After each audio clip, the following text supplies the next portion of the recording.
Hau bai, Joseba, Iker iztetan naiz eta Elkano kaleko gazta dendan aurkitzen gea. Gaur guk ekoiztutako gaztak eta munduko beste gazta batzuk erakutsiko dizkizuet.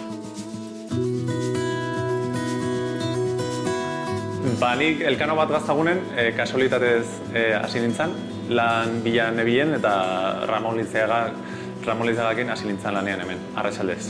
Zoritxarrez Ramon Lizaga gutxira juntzitza egon eta denda hartzeko posibilitatea izan genuen eta hor hasi izan gure gaztakin abentura.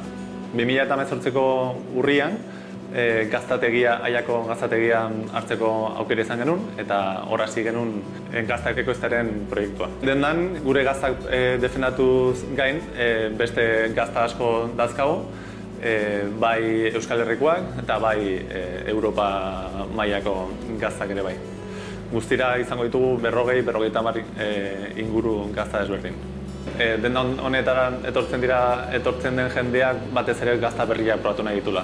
Gazta mota asko dago, batez ere 3 esne desberdinekin egindako gaztak, hauntz esneekin, behi esneekin eta erdi esneekin egindakoak dira garrantzitsuenak o gehienak, baina baita ere bufala esneekin egiten direnak, Italian batez ere. Guk pixka dakau, adibidez dakagu Trontxon gazta, dala Castellonen egindako gazta bat, hauntz esneekin egindakoa, aintzinen egindako gazta da, Quijote liburuan agertzen den gazta da, imaginatu zenbat urte dazkan. Ez da gazta oso fuertia, hauntz zapore nabarmena daka, baina 4-5 hilabeteko gazta da, berez ez da gazta oso fuertia. Hauntz gazta gustatzen jendeei asko gustatzen zaion gazta da. Ez da oso lehorra, xamurtasun pixka bat daka, eta azala eta guzti jan daiteken gazta da. Eskutartean duan gazta bat da, Alpe inguruan egiten den gazta mota bat. Alemaniaren hegoaldean egindako gazta da, lorez estaltzen duten gazta behi gazta da, eta usai eta zapore oso bereziak. Azalean aurkitzen dituzuen loreak jan daitezke. Orain, Fiore Sardo gazta aurkeztuko dizuet. Gazta hau Zerdinan ekoiztutako gazta da, ekologikoan, eta Zerdiñako ardi arrozaren esneekin egin behar den gazta da. Gomendatzen dugu, Idiazabal gazta gustatzen zaion jendiei pixkatketua dalako, testura aldetik lehor xamarra eta zapore asko dakan gazta dalako. Hauek dira guk egite ditugun gaztak. Batez ere, guk egite ditugun gaztak koagulazio laktikoko gaztak dira. 4 hauek dia koagulazio laktikoak dianak, eta gero azken orduko sorpresa bat dakau.